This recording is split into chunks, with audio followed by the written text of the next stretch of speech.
All right, Glenn, we're going to look at something a bit different today. We're going to look at some fast finish games. Yeah, we are indeed. So these are games that you could complete in, we say about 2 to 4 hours. Yeah. There may be some that might even be a little bit shorter than that. But games you could almost finish in one session. Perfect. Information about saving any monies on physicals or digitals is in the description and the bottom of the screen as well. So yeah, do check that out. All right, what are the fast finish games? Well, let's find out.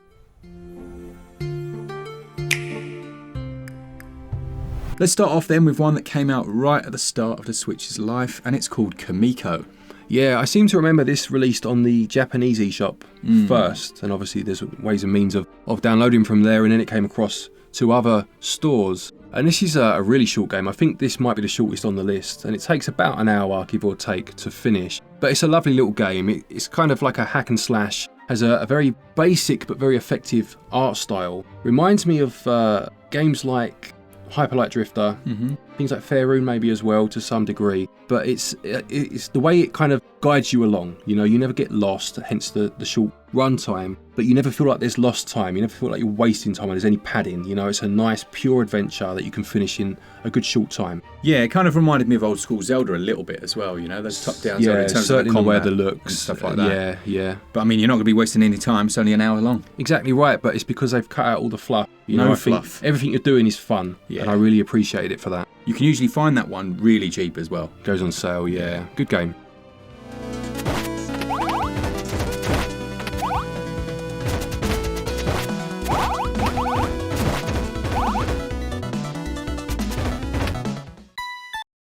This episode was sponsored by Super Bomberman R2, which is the latest title in the Party Battle Games series, which has previously been on the Nintendo Switch, and has quite a few changes. The game features not only offline battles that can be played with family and friends, but also online ones that can connect players from all around the world, as well as a single player game mode. There are 4 battle modes, including the new Castle mode. In this, players are divided into Attack Inside and Castle Side to battle for the treasure chest. The Castle Side essentially has to protect the treasure chest by building defenses around it, while the attackers, well, they gotta break in and steal the treasure. The other 3 modes include Standard, Grand Prix, and Battle 64. Standard is obviously the classic mode you all know and love. Grand Prix is a team battle mode, and Battle 64 is a survival mode, where up to 64 players compete to be the last one standing. There's a stage editor included, a great feature allowing you to create your own stages for Castle mode and then share them online with players from around the world. There's an enhanced story mode here, where you can essentially visit new planets with Bomberman's new friends, Elons or Ellens, and face the threat of the universe. And it retails at $39.99 and has a download size of 4.8 gigs. All the links will be in the description and the top pinned comment. Next up then is a more recent game. It's called Smushi Come Home.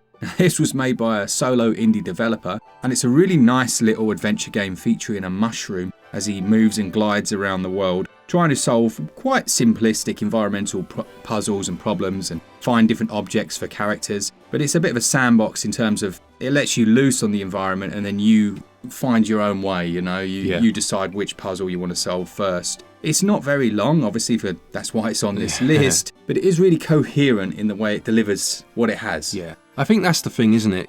When a game's not very long, as long as it's nice and succinct and it does everything that it needs to do well, that's for me, that's why it should be on this list. It's not about it feels half finished or it feels like they gave up halfway through. It's about it cuts out all the nonsense and just adds in or leaves in the good bits, you know? Completely that, yeah. It does have a few surprises in there as well. Now, obviously, you can glide around. I don't want to spoil the end, but there's something in there that's very cool, you know, where you can see the developers just playing. Yeah, that's nice. So yeah, a really enjoyable little adventure. Nice.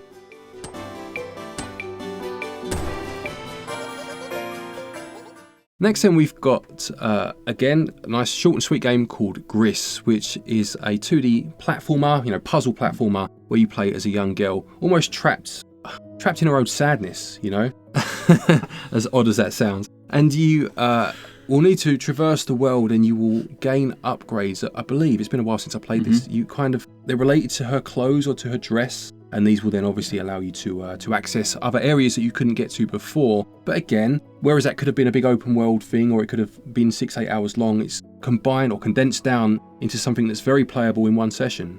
Yeah, like Glenn says, it doesn't really do anything new in terms of gameplay. So the gameplay itself is quite simplistic. I think the thing here is it's that whole line between like game and art, like the world, the music, everything like that. You're supposed to just get sucked into that side of things. And the gameplay actually is a little more flat, if we're honest. Yes, I would say so. I would agree with that. Yeah, I think you have to. This is one that you need to appreciate for the whole package if you're going to get the most out of it. If you're looking to just play a game and you want the gameplay mechanics to be the absolute selling point, maybe look at other games on this list. But if you're willing to or wanting to have something that surrounds you a bit more in terms of everything that goes on, this is a good one to play. Yeah, emotional. Yeah, emotional. Certainly, there's that emotive feeling to it that it does kind of sucks you into the world, you know?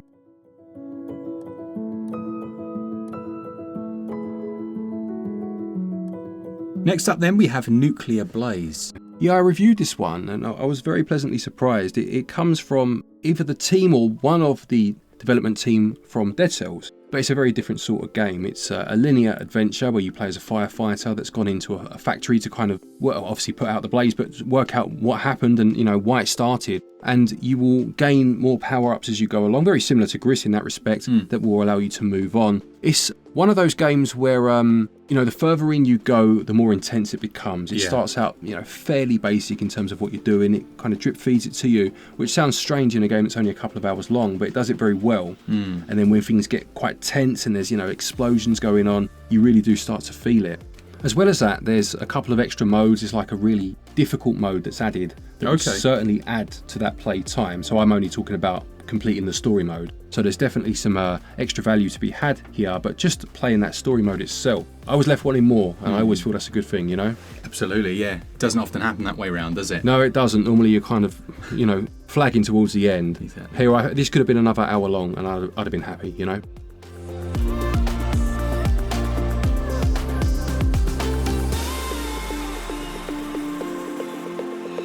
Then we've got What Remains of Edith Finch, where you're arriving on this island owned by this family, and you're basically trying to find out exactly what's happened to them. It's not just looking for this Edith Finch person. You really do find out that this almost a cursed family, like terrible things have happened to each family member. Right, okay. And as you move through the house, you relive their experiences. This is very slow. Yeah. It's very much a walking simulator yeah. that starts outside the house and you walk your way through to the end and that's it. And I didn't expect that when I first played it, so I was a bit like, oh.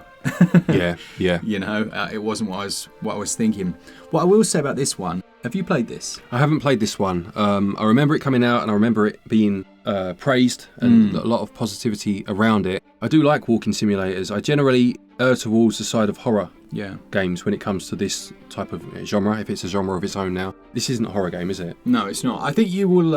I think you'd really like this. Yeah. It's one of the few games on this list I'd say is probably better the older you are. Right. You know, the older you are, the more life experience, I should say, potentially that you've had. Yeah. This might be better because it really does deal with a lot of things that I'd say people kind of worry about and things like that. And it makes you question certain things. It makes you put things into perspective. You know, you can.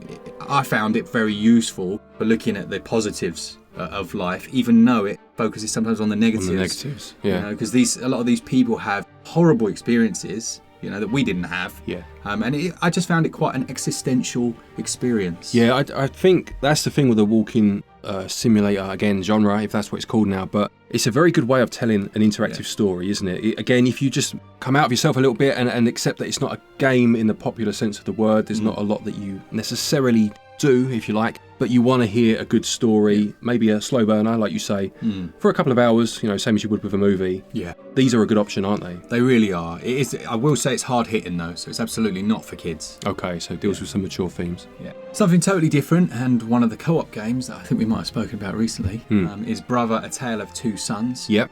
Which has been on like every device. Have you played this one? I think I've played this on the Wii U. I seem to remember playing a little bit of it. Didn't finish it, and that's not a knock against the game, just one of those, you know, there's so many games to play, maybe one I'll return to in that case. But yeah, I did enjoy the small amount of it I played. Yeah, you're looking at around about 3 hours of co-op play. You can do it solo, but for me, this kind of thing's boring solo. Yeah. You know, when you're moving one person and then getting the other one to, it's like, no thanks. Yeah. No, thank you very much. But when you're doing it together, it's enjoyable. It does have a clear storyline. It is another one that's quite emotive. Yeah. You know, it might bring a tear to your eye. And the ending, it's a bit fluffy, but I enjoyed my experience for that short 3 hour stint. Yeah, maybe this is a kind of a Sunday afternoon. Definitely. With a friend or a partner sort of game then. Yeah. You guys would like this for sure. Yeah, nice. Moving on again to something quite different then, we have Portal. Now, I remember playing it and finishing it in one go over the course of a couple of hours. I had a mate round who brought it with him, it was his game, and yeah, we just finished it off. And yeah, very clever game this. Obviously, it's got a following these days, and 1 and 2 are both on the Switch now. Yeah. But this, the way that it uses its first-person perspective, but has that very clever puzzle-solving element with the Portal gun. Yeah, it was very refreshing back then. It was. It's funny because this is a game when I first heard of it and saw it, I thought, because I just wanted like Half-Life Episode 3 or something at the time. Yeah. And this didn't appeal to me at all, but actually it's really good and weirdly manages to tell quite a good story through the two games. Yeah, it does. I mean, the first one, obviously, you're not quite sure what's going on, and you have like the kind of the voice coming over the tannoy, the mention of cake quite often. It is quite clever how it tells its story, and you do start to really become quite intrigued as to what's going on. Yeah. But I really enjoyed the puzzling. It was, I'm trying to think at the time. Maybe I'm wrong, but I don't remember too many other games that were quite so heavy on action puzzling at that time, or certainly that I played. So it was a very refreshing change, and it does hold up very well still, doesn't it? Yeah, I don't know if the Portal mechanic had been done. I'm sure it had been done in some way before, but it was very seamless. Yes, it was actually quite clever technically how that worked. Yeah.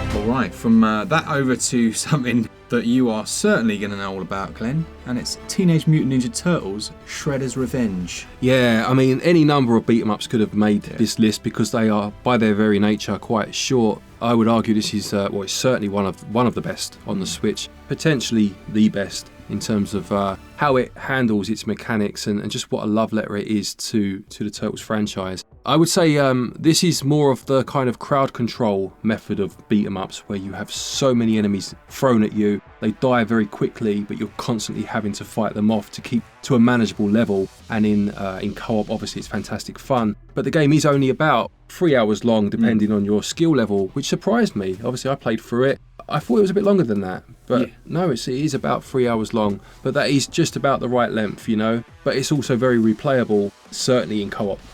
There's also been, I'm reading now about this, a large update that came out for this. I don't know if you played that. I haven't played it. As far as I know, and please do correct me if I'm not right, because I've only seen flashes of the trailer. I think that's some sort of survival mode. Yeah, it looks like something like that, and there's new characters in there as well. Yeah, it adds Usagi, who is like a rabbit general from the franchise, and I think, I read it added Karai. Right, this is what you call yourself in Monster Hunter. Yes, yeah, exactly right. That's where the name comes from. So Karai is like Shredder's next in line, and in some iterations of the show or of the franchise over the years, she's been Shredder's daughter.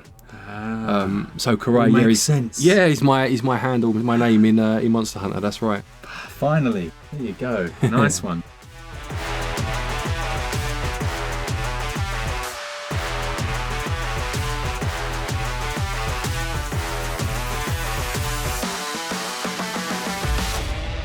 There's a walking simulator called Abzu that's not walking, you are swimming. Swimming simulator, yeah. Yeah, this is a good game. Yeah, I maybe didn't appreciate this as much when I first played it. I love it. Not because it's a bad game, just because maybe I was expecting to explore and do this and that, and it wasn't that at all. But if you're in the right mood and you're ready to have a couple of hours of kind of linear, but still feeling like you're in this vast world, this game does it very well. I think that's what this list does very well. So this list is... So not all of these are relaxing, per se. Yeah. But you will get a very small encapsulated experience you can see out from start to finish, which has a lot to be said for that in a world of backlogs. Yeah, absolutely. And that's what we've tried to do in terms of our picks, is pick games that will leave you feeling satisfied at the end, in the same way that a game that's 10, 20 hours long would, because they do everything they set out to do, and they do it fantastically well. Yeah, absolutely. Like Glenn says, it's very short, it's very linear, and I think that's the thing to know going in. You're not going to have that kind of free roam. You can grab the back of a fish, though, and ride around. There you go. Who wouldn't want to do that?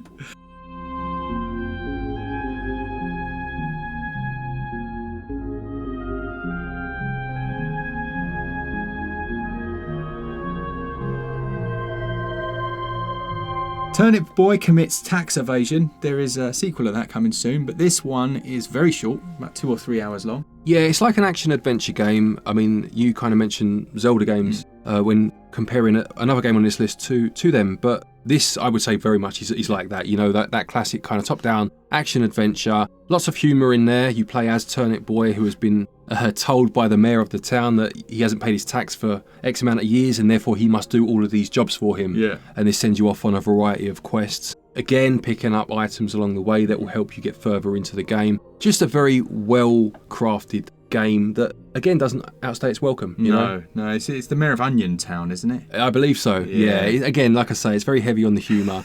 It's done well, and I did enjoy this one, for a couple of hours. I think I picked the physical up for about, I don't know, £12.99, something like that. For a physical game, I'm happy with that. Yeah, good game, worth playing.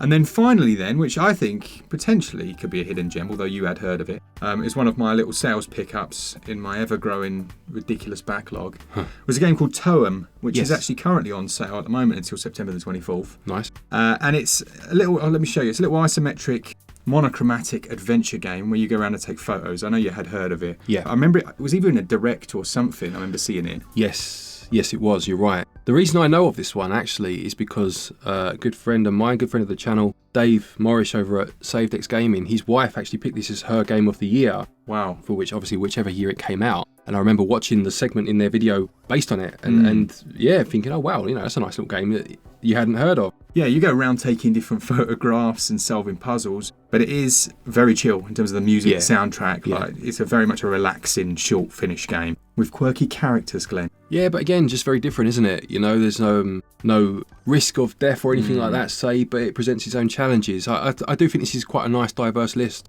Absolutely.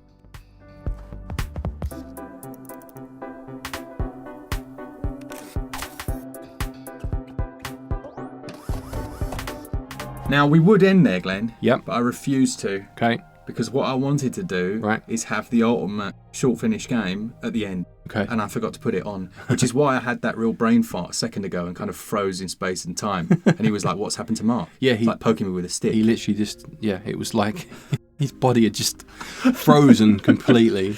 And it is a short hike. You've got to have that on this list, otherwise it's just not right. It's just not right. So I'm putting it on there. I'm happy to make it. Clues in the title, isn't it? It's in the title. A Short Hike is such a lovely little game. Now, it just goes to show that you don't need fancy graphics. You don't need any of that noise. You just need a really nice concept, really simple, get to the top of the mountain. And then it's got these little dotted activities around that you can do or you can decide not to. Yeah.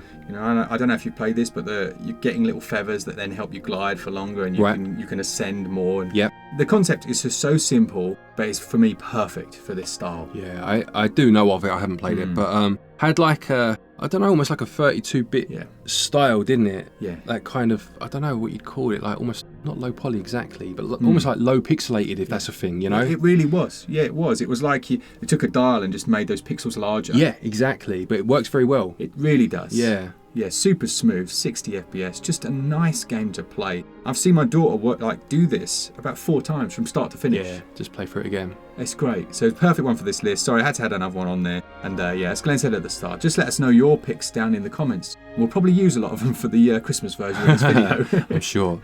Yeah, please do, because not just for the sake of a list, but I'm always looking for short games to play. If I just want to fill a bit of time, don't fancy playing something huge. So any ideas you have, stick them down below, please do. If you are looking for eShop credit to pick any of these games up, or anything else, of course, for that matter, you can get your eShop cards over at our website, switchup.gg. You'll get yourself 5% back in cashback through our SwitchUp coins, and a further 5% straight discount if you use the code SwitchUp. There's also a link down there to Play Asia if you're looking to import any games. Again, use the link, use the code, and you'll get yourself 5% off of your order from there. A quick thank you to our members and our patrons, of course, for your continued support, and to each and every one of you for watching our videos. Take care, and until next time, happy gaming.